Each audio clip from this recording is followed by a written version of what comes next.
মুহাম্মদ, তোমার আল্লাহর কোরআনের দাম বুঝলেই এত সম্মান পাওয়া যায়, না জানি তোমার আল্লাহরে বুঝলে মাওলায় কি যেন পুরস্কার দিবে। একজন গ্রাম্য লোক নবীজিকে এসে বলে কি, ইয়া মুহাম্মদ সাল্লাল্লাহু আলাইহি ওয়াসাল্লাম, আমি দূর গ্রাম থেকে আসছি, আপনার কাছে যে একটা দেও আসে, দেও ভূত আসে, যে ভূত বুঝাইতেছে, ভূত আহে, আর সে যে আপনারে গীত শোনায়, গীত গীত গান শোনায়, এইটা আমি শুনতে আইছি, আমারে শোনান। নবীজি তো হের কথা শুই নাই, বুঝে আলাইছে কি কইতে চাইতেছে। আল্লাহর রাসূল বলে কি, আমার কাছে কোনো দেও আসে না, তবে ফিরিস্তাদের সর্দার জিবরাইল আসে। কোন গীত লয়ে আসে না, আল্লাহর কালাম লয়ে আসে, মুজিজা লয়ে আসে, কোরআন লয়ে আসে। হ্যাঁ, ওইটাই শুনতে আইছি, ওইটাই ওইটাই ওইটাই। তবে তুমি বড় ভাগ্যবান, এমন একটা ছোট্ট গীত, ছোট্ট একটা সূরা এই মাত্র জিবরাইলে দিয়ে গেল, যদি কেউ এটাকে একবার পড়ে তাহলে 10 পারা কোরআন পড়ার সওয়াব আমলনামায় জমা হয়ে যাবে। তাই নাকি? আমি মূর্খ মানুষ, আমি তো ওইটাই খুঁজি। শোনান শোনান, আমাকে শোনান। আল্লাহর রাসূল শুনাইলেন। আপনারা বাদাল মাগরিবের আমল করার নিয়তে আমার সাথে পড়ে ফেলেন একবার। বিসমিল্লাহির রহমানির রহিম। কুল হুয়াল্লাহু আহাদ, আল্লাহুস সামাদ, লাম ইয়ালিদ ওয়া লাম ইউলাদ ওয়া লাম ইয়াকুল লাহু কুফুয়ান আহাদ। একবার পড়ছি তো তাদিলু সুলুসাল কোরআন, এটা 10 পারার সমান হয়ে গেছে। কোরআনের 3 ভাগের 1 ভাগ, 3 ভাগের 1 ভাগ পড়া হয়ে গেছে গা। আল্লাহর রাসূল বললেন, জানো এইটুক পড়ছো আর কত নেক পাইছো? কিরকম? 10 পারা কোরআন শরীফ পড়ার সওয়াব পেয়ে গেছো গা। এই কথা শোনার পরে আপনারা তো সুবহানাল্লাহ বললেন, কিন্তু এই লোক আল্লাহর নামে একটা তাকবীর দিছে, মানে আল্লাহরে ধন্যবাদ জানাইতেছে। নি'মাল ইলাহু ইলাহুনা, হাদিসের আলফাজ, নি'মাল ইলাহু ইলাহুনা, নি'মাল ইলাহু ইলাহুনা। তার মানে আমার আল্লাহ জিন্দাবাদ, আমার আল্লাহ জিন্দাবাদ। পরি এক লাইন সব দেয় 10 পারা, এটা জিন্দাবাদ দিতেছে আল্লাহর। তার যে এই যে কোরআনের তাফসীর বুঝা, এই খালি শব্দের তরজমা বুঝলেই তাফসীর বুঝা হয়? আহওয়াল বুঝে যে হেও তাফসীর বুঝছে। গ্রামের মানুষ হইলে কি হবো, তরজমা তাহকিক কত বুঝে না, কিন্তু ফাজাইলটা বুঝা ফেলাইছে আর তাকবীর মারছে। আল্লাহর রাসূল বলে কি, দেখছো লোকটা গ্রামের, কিন্তু আল্লাহর কোরআন রে বুঝছে কত, বুঝছে কত। আর তুমি তো মাজার পূজারীকে বুঝলা, কোরআনকে বুঝলা না। কুল হুয়াল্লাহু আহাদ কা রমজ क्या समझा है तू, कुल हुवल्लाहु अहद का रमज क्या समझा है तू, तू खुदा के खास बंदों को खुदा समझा है तू, तू खुदा के खास बंदों को खुदा समझा है तू। कुल हुवल्लाहु अहद का, कुल हुवल्लाहु अहद का रमज क्या समझा है तू, तू खुदा के खास बंदों को खुदा समझा है तू, तू खुदा के खास बंदों को खुदा समझा है तू। তুমি তো মানুষকে খোদা বানায় ফেলায় দিলা, কুল হুয়াল্লাহর মর্যাদা বুঝলা না, আল্লাহর কোরআনের মর্যাদা বুঝলা না, ন্যাংটা বাবার মর্যাদা বুঝা ফেললা, চটলা জটলা শিকল বাবা তালা বাবার মর্যাদা বুঝে ফেলেছো, কিন্তু কোরআনের মর্যাদা বুঝলা না। তুমি মুসলমান, তুমি মুসলমান, কিন্তু এই সাহাবী কোরআনের মর্যাদা বুঝে ফেলেছে, নবীর মুজিজার মর্যাদা বুঝে ফেলাইছে, আর তাকবীর দিছে, নি'মাল ইলাহু ইলাহুনা, নি'মাল ইলাহু ইলাহুনা, তাকবীর মানছে। এইটা বুঝেই আব্দুর রহমান বিন আউফ রাদিয়াল্লাহু আনহু বলে, আল্লাহর নবী, আমার বাড়িতে গাভীন উট আছে, একটা তৈয়ার উট, 2 দিন পরেই বাচ্চা দিব, অনেক দাম এটা। আল্লাহর নবী ওর এই তাফসীর শুই না খুশি হয়ে গেছি। এই তফসির বুঝার ভাব দেখেই খুশি হয়ে গেছি, উটটা হাদিয়া দিতাম চাই যদি অনুমতি দেন। আল্লাহর রাসূল অনুমতি দিয়ে দিলেন।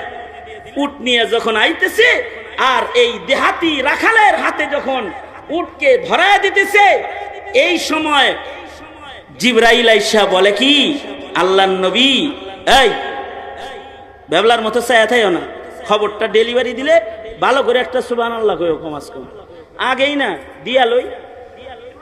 সাহাবী মানে কেবল আইসা দিয়া দিছে উটটা, আর জিবরাইল আইসা বলে কি, আল্লাহর নবী আব্দুর রহমান বিন আউফকে একটা সুসংবাদ দেন, আল্লাহর কোরআনের মর্যাদা বুঝনেওয়ালাকে সে যে পুরস্কৃত করেছে, উট দিয়েছে, এই কারণে আল্লাহ তাআলা তার জন্য ৮৭,০০০ উট রেডি করে রাখছে জান্নাতের ভিতরে। হাফ প্যান্ট পরে যারা ফুটবল খেলে তা করে খালি গিফট করো, ছক্কা ভালো মারে তা করে গিফট করো, বল ভালো খেলে তা করে গিফট করো, কোরআনওয়ালাকে গিফট করো না যে কোরআন বুঝে, তাহলে তো জান্নাতে পাওয়া যাবে। ওটা কত গুণ বেশি করে? ৮৭,০০০ গুণ, ৮৭,০০০ গুণ। এই কথা যখন এরকম সাহাবীরা শুনছে না, সবাই বাড়ি দৌড় দিচ্ছে, একটা একটা করে উট নিয়ে আসে সবাই, আর কয় প্লিজ ভাই এই রশিটাও ধরেন, সবাই একটা একটা করে উঠাই না হেরে দেয়, একটা একটা করে উঠাই না হেরে দেয়। তো হাদিস শরীফে আছে, এই রাখাল দেহাতি আল্লাহর কোরআনের ছোট্ট একটা সূরা, যেটা নবীর মুজিজা, নবীর শ্রেষ্ঠ মুজিজা কোরআন, আল্লাহর কোরআনের এই ছোট্ট সূরাটাকে মূল্যায়ন করার কারণে তার পুরস্কার দুনিয়াতে কত, যে ১,০০০ উট তার কাছে জমা হয়ে গেল। মদিনাবাসী একটা একটা করে উট আইনা তার হাতে ধরায় দেয়। হাদিসে আছে, সে যখন মদিনার বর্ডার ক্রস করে বাড়ির দিকে যায়, তো ১,০০০ উটের পাল লইয়া হাইটা যাইতেছে আর বলতেছে, মুহাম্মদ তোমার আল্লাহর কোরআনের দাম বুঝলেই এত সম্মান পাওয়া যায়, না জানি তোমার আল্লাহরে বুঝলে মাওলায় কি যেন পুরস্কার দিবে। जहाँ तक है रुबूबियत खुदा की वहाँ तक है नबुवत मुस्तफा की। যেখানে যেখানে আল্লাহ পাকের রুবুবিয়ত আছে ওইখানে ওইখানেই আমার নবীর নবুয়ত আছে। এই কারণে আমার নবী শ্রেষ্ঠ নবী, শেষ নবী এবং শ্রেষ্ঠ নবী, নবীদের নবী। আগে যত নবী আসছে তাদেরও নবী, পরে যত মানুষ আসবে তাদেরও নবী। এমনকি নবী ঈসা আলাইহিস সালাতু ওয়াস সালাম দুনিয়াতে আসবেন নবী হইয়া না, উম্মত হয়ে আসবেন।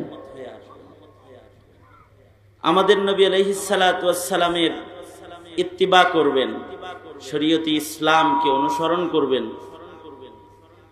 ইসলাম কায়েম করার জন্য সারা দুনিয়াতে ইসলামের পতাকাকে উড্ডীন করার জন্য জিহাদ করবেন।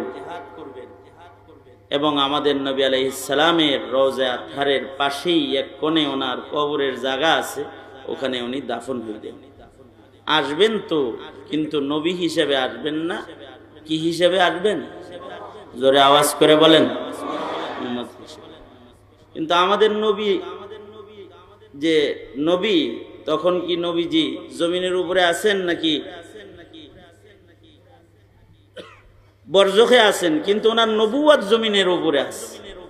এইটা বিশ্ব নবীর বৈশিষ্ট্য, যে নবী আলাইহিস সালামের নবুয়তের আগমনের পরে আর কারোর নবুয়ত চালু থাকবে না, ক্যান্সেল সব। নবী হইলেও সে উম্মত হয়ে যাবে, যেমন ঈসা আলাইহিস সালাম, ঈসা আলাইহিস সালাতু ওয়াস সালাম। আর আমাদের নবী কবরে গেলেও নবুয়ত কবরে যায় নাই, নবুয়ত আছে, কিয়ামত পর্যন্ত থাকবে। এই কারণেই পৃথিবীর কোন নবী মৃত্যুর পরে তার মুজিজা জমিনে বাকি থাকে না। মুজিজা, নবী চলে গেছে তো ওনার মুজিজাও জমিন থেকে চলে গেছে। কিন্তু আমাদের নবী আলাইহিস সালাম বরজখে গেছেন, ওনার মুজিজা বরজখে যায় না, মুজিজা রয়ে গেছে, নবীর আয়াত ও নিদর্শন আছে, কারণ নবীর নবুয়ত যে আছে। এবং কিয়ামত পর্যন্ত নবীজির এই মুজিজাগুলোকেও জমিনের উপরে হেফাজত করার জিম্মাদার আল্লাহ নিজে হয়ে গেছেন। নবীজির মুজিজাগুলোর ভেতরে শ্রেষ্ঠ মুজিজা হলো কোরআনে কারীম। কোরআন, আল্লাহর নবীকে কত মুজিজা দিচ্ছেন আল্লাহ তাআলা, গুণা শেষ করা যাইব না। সকল নবীকে যতটুকুন মুজিজা দিচ্ছেন, আমাদের নবী আলাইহিস সালামকে একাই তার সমষ্টি দান করছেন আল্লাহ। এক মুসান্নিফে তো কিতাব লিখতেছে যে কোন নবীর মুজিজা কয়টা, গুনে তো গুনতে যায় সিরিয়াল দিতেছে, অমুক নবীর মুজিজা 3টা, অমুক নবীর মুজিজা 6টা, অমুক নবীর মুজিজা 2টা, অমুক নবীর মুজিজা 8টা, সিরিয়াল দিতেছে। সবার পরে আমার আপনার নবীর মুজিজা কয়টা এটা গুনবে। তো এখানে সংখ্যা না লিখে সে লিখতেছে যে এই নবীর মুজিজার সংখ্যা লেখার দরকার নাই, সব নবীর মুজিজা যত একা মুহাম্মাদুর রাসূলুল্লাহ সাল্লাল্লাহু আলাইহি ওয়াসাল্লামের মুজিজা তত। ইন্তেখাবে দফতরে তাকওয়িনে আলম জাতে উ বরতরজ আয়াত জুমলা আম্বিয়া আয়াতে উ। তো আমাদের নবীজির তো মুজিজার গয়না শেষ করা যাবে না। যত মুজিজা, নবীদের নবুয়তের দলিল হইল মুজিজা। মুজিজার ভেতরে আমাদের নবীর 3টা মুজিজা, বড় বড় মুজিজা। তার ভেতরে একটা বড় মুজিজা হলো কোরআন। কোরআনে কারীম নবীজির নবুয়তের মুজিজা, দলিল। নবীর নবুয়ত যেহেতু কিয়ামত পর্যন্ত, এই কারণে কোরআনও কিয়ামত পর্যন্ত। তাকরিমের মতো ছোট ছোট মানুষ এটা মুখস্থ করে রাখবে, লোকমা ধরা যাবে না, কারণ এটা নবীজির মুজিজা। কিয়ামত পর্যন্ত 7 বছর 6 বছরের ছোট ছোট বালকরা কোরআন মুখস্থ করে ফেলবে। এবং কোরআন নবীজির মুজিজা। নবী নাই কিন্তু নবীর মুজিজা তো আছে। এই মুজিজাই উম্মতকে হিদায়াতের পথ প্রদর্শন করবে। ইন্না হাযাল কুরআন ইয়াহদি লিল্লাতী হিয়া আকওয়াম, হিদায়াতের পথ দেখাবে, পথ প্রদর্শন করবে। নবীর এই মুজিজার সাথে যার সম্পর্ক হবে, নবীর সাথে তার সম্পর্ক প্রমাণিত হবে। এই জন্য আল্লাহর রাসূল বলে গেছেন, কোনো না কোনো কায়দায় কোরআনের সাথে সম্পর্ক কায়েমকারী হয়ে যাও। হয়তো পড়নেওয়ালা হয়ে যাও, নয়তো পড়ানেওয়ালা হয়ে যাও, হয়তো পড়ানেওয়ালা হয়ে যাও, তাছাড়া পড়ানেওয়ালার ছাত্র হয়ে যাও, অথবা তাকে সাহায্যকারী হয়ে যাও, অথবা এই জামাতকে মোহাব্বতকারী হয়ে যাও। সাবধান, পঞ্চম হয়েও না, হালাক হয়ে যাবে। একটা কথা হলো, যেহেতু আমাদের নবী আলাইহিস সালামের 1 নাম্বার মুজিজা কোরআন, এটার সাথে কোনো না কোনো উপায়ের সম্পর্ক রাখার মাধ্যমেই আমরা হালাকির থেকে বাঁচতে পারি। আর যদি এর সাথে সম্পর্ক নষ্ট হয়ে যায়, তাহলে নবীর এই মুজিজার সাথে যাদের সম্পর্ক নষ্ট হবে, নবীর সাথেও তার সম্পর্ক নষ্ট। নবী নিজে হাসরের ময়দানে আল্লাহর আদালতে বিচার দিয়া বলবে, আয় আল্লাহ, এইটা আমার কওম, আমার উম্মত, আমার উম্মত হয়ে জন্মায়া আমার কোরআনের সাথে দূরত্বের চলাফেরা রেখেছে, কোরআনের হক আদায় করে নাই, আমার মুজিজার হক আদায় করে নাই, আমি ওর ব্যাপারে মামলা দিতেছি, আল্লাহ ওর বিচার করো। কে বিচার দিবে? মুহাম্মাদুর রাসূলুল্লাহ সাল্লাল্লাহু আলাইহি ওয়াসাল্লাম নিজে। ইন্না কওমি ইত্তাখাযু হাযাল কুরআনা মাহজুরা, আল্লাহ এর নামে নালিশ করলাম আমি, আল্লাহর রাসূল দ্বারা নালিশ করি। আল্লাহর রাসূল যেন আমাদের ব্যাপারে নালিশ না করে, এর জন্য কোরআন পড়তে হবে, কোরআন পড়াইতে হবে, কোরআনকে সাহায্যকারী হইতে হবে, কোরআনকে ভালোবাসতে হবে। এই যে আইছেন, এটা একটা কোরআনে কারীমের ভালোবাসায় আইছেন। আলেম ওলামা যারা আছে এরা কোরআনের কথা বলবে, হাদিসের কথা বলবে, এই জন্যই তো আইছেন। নবীজির কথা বলবে, আল্লাহর কথা বলবে, এই জন্যই তো আইছেন। বেহালা বাজাইবে লেগে আইছেন? কৌতুক করবে এই জন্য আসছেন? কোরআন থেকে বলবে, হাদিস থেকে কিছু বলবে, এই জন্যই তো আসছেন। এই মোহাব্বত, এটা ধ্বংস হালাকি থেকে বাঁচার রাস্তা আমাদের জন্য। কোরআন তো কেউ কেউ পুরা মুখস্থ করবে হক আদায় করার জন্য, কিন্তু সব মুসলমান যারা আছে তারাও কিছু কিছু কোরআন মুখস্থ করবে। কোরআনের কিছু কিছু জায়গা যদি মুখস্থ না করে, তাহলে কাল বাইতুল খারিব, তার সিনাটা অনাবাদী ঘর হয়ে যাবে, আল্লাহর রাসূল বলছেন। এই জন্য খালি এই তালিমুস সুন্নাহ মাদ্রাসা, দারুল উলুম মাদ্রাসার ছেলেদের দায়িত্ব কোরআন মুখস্থ করা না, আপনাদের দায়িত্ব কোরআন মুখস্থ করা। এই কারণেই কোরআনের এই মুজিজার সাথে যেন উম্মত সবাই সম্পর্ক করতে পারে, এই কারণেই আল্লাহ তাআলা কোরআন শরীফে শুধু তাওরাত কিতাবের মতো বড় বড় সূরা দেন নাই, ছোট ছোট সূরাও দান করেছেন। কারণ এটা তো মিল্লাতের কাছে আমানত। এই আমানত বহন করার যোগ্যতা মিল্লাতের লাগবে না। আমানত তো খালি মৌলবীর কাছে দেয় নাই, সারা দুনিয়ার সব মানুষের কাছে এটা আমানত। বড় আমানত তো সবাই মিলাজিলা এটার হেফাজত করবে। এখন হাফেজ তো 30 পারার হেফাজত করবে, রিকশাওয়ালা তাহলে ও কয়েকটা সূরার হেফাজত করবে, ছোট ছোট কিছু সূরা হইলেও হেফাজত করবে। যেমন তাওরাতের ভেতরে ছোট কোনো সূরা ছিল না, ফাসসালনাহু তাফসীলা। তাওরাতের শান আল্লাহ বলেন ফাসসালনাহু তাফসীলা, এটাকে আমি বিস্তারিত বড় গ্রন্থ করে আমি মুসা আলাইহিস সালামের কাছে দিছি, নাজিল করেছি। এর ব্যাখ্যায় আল্লামা সাবি রাহমাতুল্লাহ আলাইহি বলেন, তাওরাতের সবচেয়ে ছোট সূরা কি ছিল জানো? এটা বলতে গিয়ে আল্লামা সাবি বলেন, তাওরাতের সবচেয়ে ছোট সূরা যেটা, সেই সূরার ভেতরে 1000 আয়াত ছিল। আর সবচেয়ে ছোট আয়াতের ভেতরে 1000 কালিমা ছিল। আর গোটা তাওরাতের ভেতরে 1000টা এরকম বড় বড় সূরা ছিল, এত বড় কিতাব। তার মানে তাওরাতের সূরা 114 না 1000? 1000। তাওরাতের সবচেয়ে ছোট সূরায় কয় আয়াত? 1000 আয়াত। কোরআনের সবচেয়ে ছোট সূরায় 3 আয়াত। তাওরাতের সবচেয়ে ছোট আয়াতের ভেতরে 1000 ওয়ার্ড কালিমা, আর কোরআনের সবচেয়ে ছোট আয়াতের ভিতরে 1 অক্ষর অথবা 2 অক্ষর, নুন, এটাও একটা আয়াত। কিলা বাযুম মিনাল মুফাসসিরিন।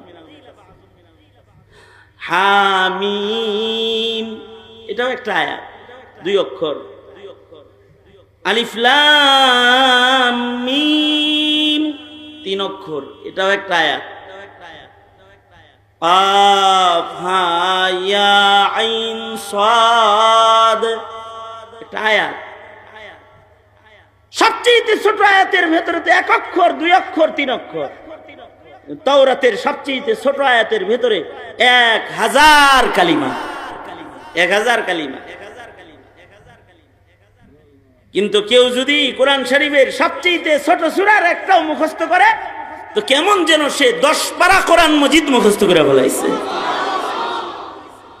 এত বরকত আল্লাহ তাআলা এই কিতাবে দিয়ে রাখছে।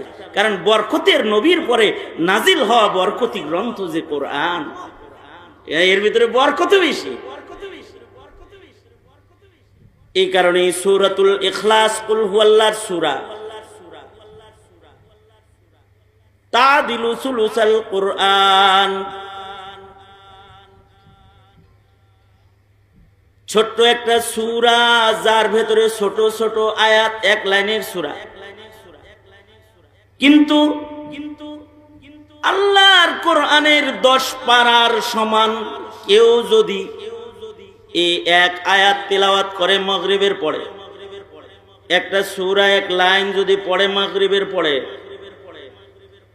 প্রতি মাগরিবের পরে যদি 3 বার সূরা ইখলাস পড়ে, ফজরের পরে যেন 3 বার সূরা ইখলাস যে পড়লো সে যেন মাগরিবের পরে 1 খতম কোরআন করলো, ফজরের পরে 1 খতম কোরআন পড়লো। 6 বার যদি কেউ সূরাতুল ইখলাস পড়ে, নবীর মুজিজার ভেতরে শ্রেষ্ঠ মুজিজা কোরআনের ছোট্ট সূরা কেউ যদি 6 বার পড়ে, তাহলে তার আমলনামায় 2 খতম কোরআন পড়ার সওয়াব আমলনামায় জমা হয়ে গেল। 9 বার পড়লো 3 খতম কোরআন পড়ার সওয়াব জমা হয়ে গেল। এক বসায় 10 বার যদি আল্লাহর কোরআনের 1 লাইনের এই সূরাটা নবীর উম্মতে যদি মোহাব্বত নিয়ে এক বসায় পড়ে ফেললো, তো এত বড় সওয়াবের কাজ সে করলো। হাবিবি কিবরিয়া বলেন, আল্লাহর কোরআনের এই ছোট্ট সূরাটা 10 বার পড়ার সাথে সাথে সে এত মর্যাদার হয়ে গেছে যে আল্লাহ তাআলার সাথে সাথে জান্নাতের ভেতরে তার জন্য একটা বাড়ি বানায় ফেলে, প্রাসাদ নির্মাণ করে। নবীর মুজিজা, এই যেদিন কোরআন থাকবে না সেদিন দুনিয়া থাকবে না। যে কয়দিন কোরআন থাকবে নবীর মুজিজা, দুনিয়া থাকবে। কোরআন নাই, দুনিয়া নাই। কোরআনের সাথে সম্পর্ক আছে, নবীর সাথে সম্পর্ক আছে। কোরআনের সাথে তাআল্লুক নাই, নবীর সাথে তাআল্লুক নাই। মুজিজার পাওয়ার আবু বকরের কাছে যেমন ছিল, এই উম্মতের কাছে তেমনই আছে। আবু বকর 3 বার পড়ে খতমের সওয়াব কামাইছে, এই উম্মতও 3 বার পড়ে খতমের সওয়াব কামাই করবে। কিয়ামতের পূর্ব মুহূর্তের যে দাঁড়িয়ে থাকা নবীর উম্মত এই সূরা 3 বার পড়বে, 1 খতমের সওয়াব আমলনামায় জমা হবে। আল্লাহর রাসূল সাল্লাল্লাহু আলাইহি ওয়াসাল্লামের কাছে এই আমাদের শিক্ষানীতি, শিক্ষা সিলেবাস এতই দুর্বল যে আমাদের এমএ পাস, বিএ পাস ছেলেরাও সূরা ইখলাস পারে না। এমএ পাস সূরা ইখলাস পড়তে পারবে না, শুদ্ধ করে কুল হুয়াল্লাহর সূরাও পড়তে পারবে না। এত দুর্বলতা আমাদের গ্রাস করেছে। পক্ষান্তরে আমাদের ছেলেদের পৃষ্ঠা পৃষ্ঠা ইংলিশ মুখস্থ। মুসলমানের আওলাদ ইংলিশ কবিতা মুখস্থ করাইতে পারলা 9টা ছেলে বাচ্চাটাকে, আল্লাহর বান্দা হিসেবে তাকে 2টা সূরা মুখস্থ করাইতে পারলা না। সূরা মুখস্থ করাইতে 2টা, যদি 2টা সূরাও কেউ মুখস্থ করায় তো যেন কালেমার হক আদায় করে ফেলাইলো। যেমন যে এই যে মাগরিবের সুন্নত পড়ছি, কি দিয়া বললাম? কাফিরুন বললাম পয়লা রাকাতে, দ্বিতীয় রাকাতে বললাম কুল হুয়াল্লাহ। সারা জন্ম যদি পড়ি তাও আল্লাহ নারাজ হবেন। ফজরের 2 রাকাত সুন্নত পড়বেন, প্রথম রাকাতে কাফিরুন কেমন যেন লা ইলাহা ইল্লাল্লাহর হক আদায় করে ফেলতেছে, দ্বিতীয় রাকাতে ইখলাস। কাফিরুন হলো লা ইলাহা, আল্লাহ ছাড়া আর কেউ ইলাহ নাই। ইখলাস হলো ইল্লাল্লাহ, শুধুই মাত্র আল্লাহই আছে, আল্লাহ ছাড়া আর কিছু নাই, নাই আর কিছু। বাস 2টা সূরা পড়ছে তো কালিমা নফি ইসবাতের হক আদায় করে ফেলাইছে। ফজরের সুন্নতে কেউ পড়েছে প্রথম রাকাতে কাফিরুন, তো আল্লাহ পাকের ওয়াহদানিয়ত কামেল করে ফেলাইছে। আফসোসের খবর হলো আমাদের সন্তানরা এতটুকুও মুখস্থ পারে না। আগের জমানার গ্রাম্য বধু গ্রামের মানুষরা কোরআন মুখস্থ করে মজা পাইতো। গ্রাম থেকে এক লোক আসছে নবীজির কাছে, গ্রামের মানুষ নবীজির কাছে আসছে, দেহাতি মানুষ, বধু বধু। গ্রামের মানুষের বুদ্ধিবাদ তো শহরের মানুষের মতন হয় না। এই গ্রামে যারা থাকে আর এলিফেন্ট এই কি বলে গুলশান বনানীতে যারা থাকে তাদের বুদ্ধি আর গ্রামের বুদ্ধি এক। প্রথম প্রথম যখন ফেতরা হজ চালু হইল না, যে প্রথম নিয়ে এই হোটেলে উঠায় 3 স্টার, আমি এক হাজি গ্রুপের সাথে গেছি। এক হাজি সাহেব হঠাৎ করে যে এহরামের কাপড়টাও সব চেঞ্জ। তাই আমি বললাম যে তওয়াফ করলাম না, সাই করলাম না, এহরামের কাপড় খুললেন, লুঙ্গি পরছেন, তাড়াতাড়ি খুলেন, এহরামের কাপড় আর নাই, ওইটা পরেন, এহরামের কাপড় পরেন তাড়াতাড়ি করে, জলদি করে, তাছাড়া তো দম আয়া পড়বো। কি করছেন এটা? এহরামের কাপড় কি করছেন? পেশাব করছিস তো ধুইতে দিছি। আমি 3 স্টার হোটেলে এহরামের কাপড় ধুইতে দিল কোন জায়গা? আমি কই ধুইছেন? কয় ওই যে বালতির ভিতরে গুড়া সাবান দিয়া ভিজায় রাখছি। তার মানে কমোড আছে না, কমোড, হাই কমোড, এটারে মনে করছে এটাই বালতি, পানিতে এত কিছু আছে, তো গুড়া সাবান দিয়া ওর ভিতরে এহরামের কাপড় ভিজায় থুয়ে দিছে। সারছেন কাকা। রাগ হওয়ার কিছু নাই, গ্রামের মানুষ বুদ্ধি কম, নবীর যুগেও এরকম ছিল। মসজিদের ভিতরে ঢুকছে, যা কয় মাতাসা ইয়া মুহাম্মদ সাল্লাল্লাহু আলাইহি ওয়াসাল্লাম, কিয়ামত কবে হইব? এই প্রশ্ন করবে। ঢুকছে, ঢুইকাই যেন দেখছে মসজিদের ভিতরে বালি, হের পেশাবে ধরছে, ফাবালা কাইমান ফিল মসজিদ, মসজিদে দাঁড়ায় মুইতা দিছে, পেশাব করতেছে। কিন্তু আল্লাহর রাসূল সাল্লাল্লাহু আলাইহি ওয়াসাল্লাম তিনি শুধু তো নবী বড় তা না, চিকিৎসকও বড়, দার্শনিকও বড়। নবী আলাইহিস সালাতু ওয়াস সালাম সাহাবীদের থামায়, এই সাবধান, পেশাব করতেছে, মাঝখানে বাধা দিস না, পরে ধুইছ নাই, এখন পেশাব করতে দে, মাঝখানে আটকাইলে রোগ হইব, আটকাইস না। তো সাহাবী ওরে ঠিকঠাক মতো পেশাব টেশাব সেরা লাইছে, মসজিদের ভিতরে সারছে, বালির ভিতরে সারছে। আগের জামানার মসজিদে তো বালি, তো বালির ভিতরে পেশাব সেরা ফেলাইছে, বাধা দিতেছেন না। নবীজি তো বুড়া মানুষরে পেশাবে বাধা দেয় নাই। আর আমরা এত কমজোরের কমজোর যে আমরা, বাচ্চা যদি আমাদের কোলে পেশাব করে, বাচ্চারে পারে তো ফেঁকে দিয়ে দেয় আরেকজনের কাছে, এরকম করে না? এমনকি পিতার কোলে যদি বাচ্চায় পেশাব করে তো লাভ দিয়ে দাঁড়ায়, এই পেশাব করে দিচ্ছে, লাগে যিনি যে হের গায়ে অ্যাসিড মারছে, এরকম একটা ভাব আর কি। এই যে নাড়াটা দিল ছোট্ট বাচ্চাকে, ওর যে পেশাবের সময় যে নাড়াচাড়া লাগলো, ওর স্বাস্থ্যের ক্ষতি। পেশাব তাকে করতে দাও না, সুন্দরভাবে করতে দাও না। আল্লাহর রাসূলের কোলেও কেউ পেশাব করছে, নবী নড়াচড়া করছে না। হাদিসের কিতাবে এর উপরে একটা বাব আছে যে কারা কারা নবীর কোলে পেশাব করছে আর নবী নড়ে চড়ে নাই, সুন্দর করে পেশাব নবী কোলের ভিতরে লইতেছে। নবীর আশিকদের ভিতরে এমনও অলির অতিক্রম হয়েছে যারা সারা জীবন বাচ্চাদেরকে কোলে নিছে আর এই কামনা করেছে, একটু পেশাব করস না। নবীর কোলে কোনো বাচ্চায় পেশাব করেছে, তখন নবী যেমন করেছে আমি তেমন করবো, তুই একটু পেশাব কর, এরকম মনে মনে নিয়ত করেছে যে পেশাব করে দেখ, আমি ওরে আদর করে কোলে রাখবো। নবীজির সুন্নতের এই কালাতটাকেও হেফাজত করবো। কারণ হলো, শুনুন, নবীজির 3 বড় মুজিজার ভেতরে নবীর একটা বড় মুজিজা হলো নবীর সুন্নতের মুজিজা। নবীর প্রত্যেকটা সুন্নাত উম্মতের কাছে মুজিজা হয়ে থেকে যাবে। কেউ জোরে আমিন বলে নবীর সুন্নত জিন্দা রাখবে, কেউ আস্তে বলে নবীর সুন্নত জিন্দা রাখবে, কেউ মহিলারা বুকে হাত বেঁধে নবীর সুন্নত জিন্দা রাখবে, কেউ নাভির নিচে হাত বেঁধে পুরুষরা নবীর সুন্নতকে জিন্দা রাখবে, কেউ বাচ্চা পেশাব কর পেশাব কর পেশাব কর এই দোয়া করে করে নবীর সুন্নত জিন্দা রাখবে।